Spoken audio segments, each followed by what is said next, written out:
नमस्कार, मैं हूं राम प्रकाश वर्मा और आप सुन रहे हैं रेडियो शिवनेरी 90.4 FM। दोस्तों, हमेशा की तरह एक बार फिर से लेकर हाजिर हूं प्रोग्राम कहानी जो सवारे जिंदगानी। आशा करता हूं कि यह कहानी भी आपके मन में कुछ नए उत्साहवर्धक और सकारात्मक विचार उत्पन्न करने में सहायक साबित होगी। आज की कहानी का शीर्षक है 1 रुपए का सिक्का। एक ब्राह्मण व्यक्ति सुबह सुबह उठकर मंदिर की ओर जा रहा था। वहां उसे रास्ते में 1 रुपए का सिक्का मिलता है।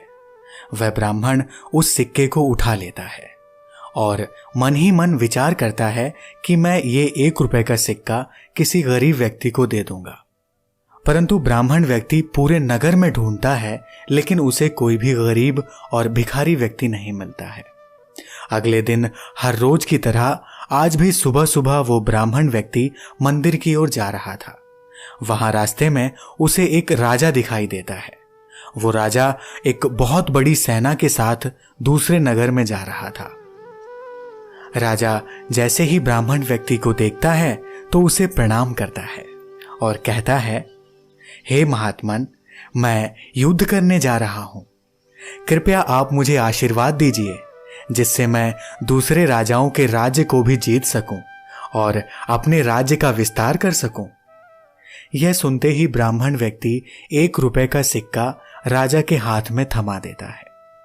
राजा आश्चर्यचकित हो जाता है और पूछता है, हे महात्मन, आपने यह 1 रुपए का सिक्का मेरे हाथ में क्यों थमा दिया?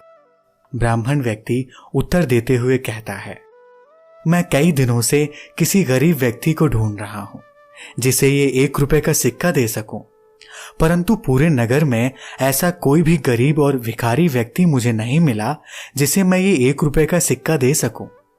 मगर आपको देखकर ऐसा लगता है कि आप ही दुनिया के सबसे गरीब व्यक्ति हैं, जिसके पास सब कुछ होते हुए भी शायद कुछ भी नहीं है, जिसकी अपेक्षा हमेशा अधिक से अधिक पाने की रहती है।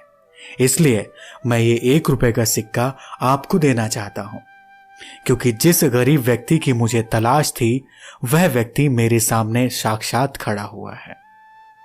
दोस्तों, यह बात सुनकर राजा का मस्तक शर्म से झुक जाता है और वो राजा अपनी पूरी सेना के साथ वापस अपने राज्य में लौट जाता है। यह बात राजा के मन को झकझोर कर रख देती है। जो राजा हमेशा अधिक से अधिक पाने की इच्छा के कारण दुखी रहता था, वही राजा आज असीम शांति का अनुभव करता है। जीवन में पहली बार वह राजा पूरी तरह से संतुष्ट हुआ था। दोस्तों, इस कहानी से हमें यही शिक्षा मिलती है कि हमें इच्छा तो रखनी चाहिए, क्योंकि इच्छा के बगैर पुरुषार्थ नहीं किया जा सकता। परंतु हमारी इच्छाएं इतनी भी ना हो कि हम अपने वर्तमान में जीना ही छोड़ दें। जो साधन, जो सुविधाएं हमारे पास हैं, हम उनका आनंद भी ना उठा सके। कई बार ऐसा होता है कि हम बहुत कुछ पाने के चक्कर में जो थोड़ा बहुत हमारे पास है, हम उसका भी प्रयोग ठीक तरह से नहीं कर पाते, जिसके कारण हम हमेशा दुखी रहते हैं। तो ऐसा हमें कभी नहीं करना चाहिए। हमारे पास जो है, जैसा है, वह ईश्वर की देन है। हमें उसी में खुश रहना चाहिए। हमें उस ईश्वर की रजा में ही राजी रहना चाहिए। हमें अपने पुरुषार्थ पर ध्यान देना चाहिए। दोस्तों, आज की कहानी में फिलहाल इतना ही। कल फिर से मुलाकात होगी एक और नई कहानी के साथ। तब तक आप अपना ख्याल रखिए, खुश रहिए, मुस्कुराते रहिए और सुनते रहिए रेडियो शिवनेरी 90.4 FM। आवाज तुमजा अमजा।